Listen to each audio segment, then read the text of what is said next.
हमने युवाओं के लिए विभिन्न परीक्षाओं की फ्री ऑनलाइन कोचिंग हमने करने का निर्णय किया है। डिजिटल पब्लिक इंफ्रास्ट्रक्चर है, हमारे पास उत्तम टैलेंट है, टीचर्स हैं। उन संसाधनों को जोड़ करके हम देश के नौजवानों को फ्री कोचिंग देने का एक पूरा नेटवर्क हम खड़ा करने वाले हैं। नमस्कार, मी ओंकार डंके. तुम्हा सर्वांना स्वातंत्र्य दिवसाच्या खूप खूप शुभेच्छा. प्रत्येक स्वातंत्र्य दिनी आपल्या देशाचे पंतप्रधान देशाला उद्देशून लाल किल्ल्यावरून भाषण करत असतात. आज देखील पंतप्रधान नरेंद्र मोदी यांनी लाल किल्ल्यावरून देशाला उद्देशून भाषण केलंय. या भाषणात मोदींनी अनेक मुद्दे मांडलेत, अनेक घोषणा केल्यात. पण पंतप्रधानांनी केलेली फ्री कोचिंग क्लासेसची घोषणा सध्या सर्वत्र चर्चेत आहे. ही घोषणा काय आहे? या घोषणेमुळे लाखो पालकांच्या खिशाला पडणारे भगदाड कसं थांबणार आहे? या निर्णयामागं कोणतं राजकीय गणित दडलंय आणि या घोषणेची अंमलबजावणी कशी होणार आहे, हेच आपण आज समजून घेणार आहोत. त्यासाठी हा व्हिडिओ शेवटपर्यंत पहा.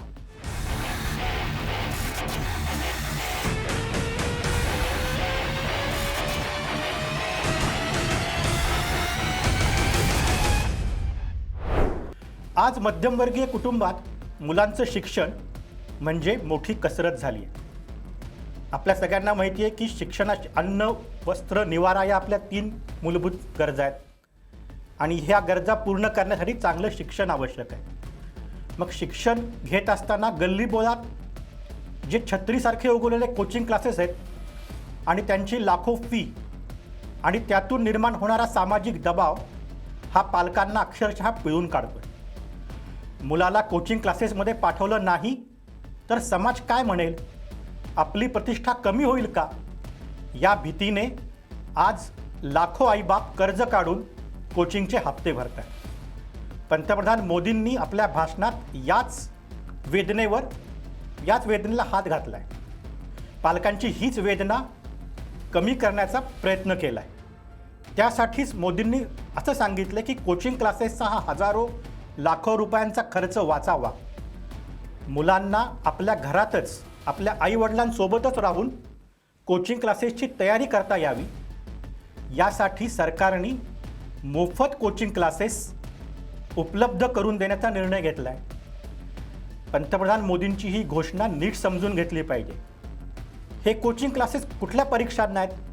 तर पंतप्रधानांनी सांगितलं आहे की वेगवेगळ्या ज्या स्पर्धा परीक्षा आहेत त्या स्पर्धा परीक्षांसाठी हे कोचिंग क्लासेस होणार आहेत आणि त्यासाठी घराच्या बाहेर जाण्याची गरज नाही आहे.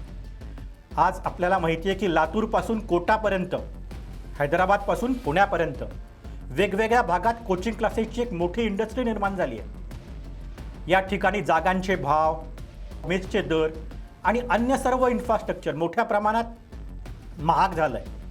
प्रत्येक गोष्ट या शहरातली महाग होत इतर शहरांपेक्षा महाग आहे.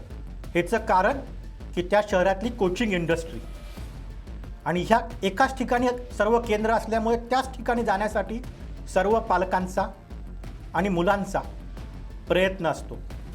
आणि ही गरज निर्माण झाल्यामुळेच लातूर ते कोटा आणि हैदराबाद ते पुणे अशा वेगवेगळ्या भागांमध्ये कोचिंग क्लासेसच्या भागात जागांचे दर हे वाढलेले आहेत. पण आता पंतप्रधानांनी सांगितलं आहे की मुलांना आपल्या घरात बसून सर्व कोचिंग मोफत मिळणार आहे.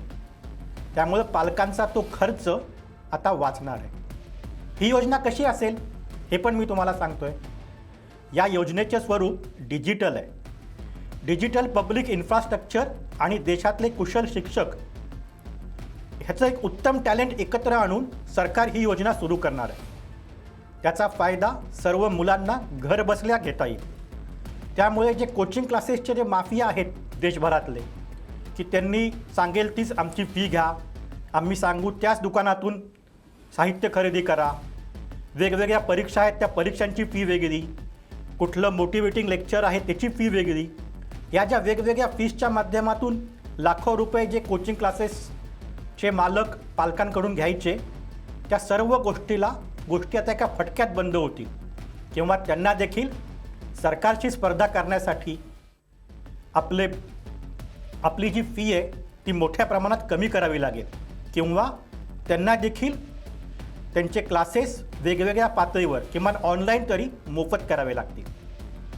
आता ही योजना आत्ताच का आली, आजच का आली हे देखील आपण समजून घेतलं पाहिजे. कारण स्पर्धा परीक्षा, कोचिंग क्लासेस हे सगळं खूप वर्षापासून चालत आलं आहे, पण यापूर्वी कधी सरकारने त्याबाबत अशी मोठी घोषणा केली नाही आणि विशेषतः थेट लाल किल्ल्यावरून तरी पंतप्रधानांनी कधीही सांगितलं नाही. तर ह्याच्या पाठीमागं काही राजकीय आणि सामाजिक कारणं देखील दडलेली आहेत. तुम्हाला सगळ्यांनाच माहिती आहे की नीट पेपर लीकच्या मुद्द्यावर देशभरात मोठं आंदोलन झालं आणि या आंदोलनाच्या दबावामुळे, या आंदोलनाच्या रेट्यामुळे तत्कालीन शिक्षण मंत्री धर्मेंद्र प्रधान यांना राजीनामा द्यावा लागला. कॉकरोच जनता पार्टी या संघटनेचा उदय या आंदोलनातून झाला. CJPचे प्रमुख अभिजित दिपके त्यांनी जाहीर केलं होतं की आमचं पुढचं आंदोलन हे शिक्षणासाठी असेल, सरकारी शाळांमधल्या ज्या सुविधा आहेत त्याच्यासाठी असेल.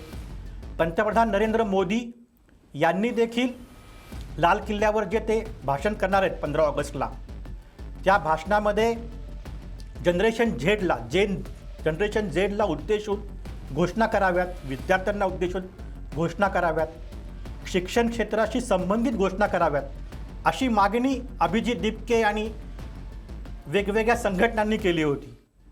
तर त्या आव्हानाला पंतप्रधानांनी सकारात्मक प्रतिसाद दिला आहे आणि मोफत कोचिंग क्लासेसची घोषणा देऊन त्यांनी त्याचं उत्तर दिलेलं आहे. सरकारचा पुढचा प्लॅन त्यांनी सांगितला आहे. आता ही योजना जेव्हा अस्तित्वात येईल तेव्हा जनरेशन झेडचा जो मोठा वर्ग आहे, जेन झी ज्याला आपण म्हणतो, तो वर्ग काही कारणामुळे सरकारशी नाराज आहे. तर तो वर्ग पुन्हा एकदा सरकारशी, सत्तारूढ पक्षाशी जोडला जाईल.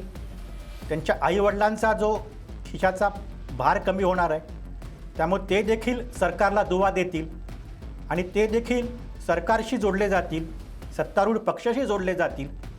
असा देखील पंतप्रधानांचा राजकीय हेतू या योजनेमागे नक्कीच आहे. अर्थात एखादी घोषणा म्हटल्यावर त्याचे परिणाम असतात, वेगवेगळे कारणं असतात. तर हे एक राजकीय कारण आहे, पण राजकीय कारणापेक्षा देखील एक सामाजिक जी विषमता देशातली निर्माण झाली आहे कोचिंग क्लासेसमुळं, गरजू विद्यार्थ्यांना त्यांच्याकडं खिशात पैसे नसतील तर चांगलं शिक्षण घेता येत नाही, हे जे चित्र आहे ते चित्र संपुष्टात येण्याकरता सर्वांना मोफत चांगलं कोचिंग मिळण्यासाठी पंतप्रधानांनी जाहीर केलेली ही योजना अतिशय महत्त्वाची आहे आणि त्याचं सर्वांनीच स्वागत केलं पाहिजे.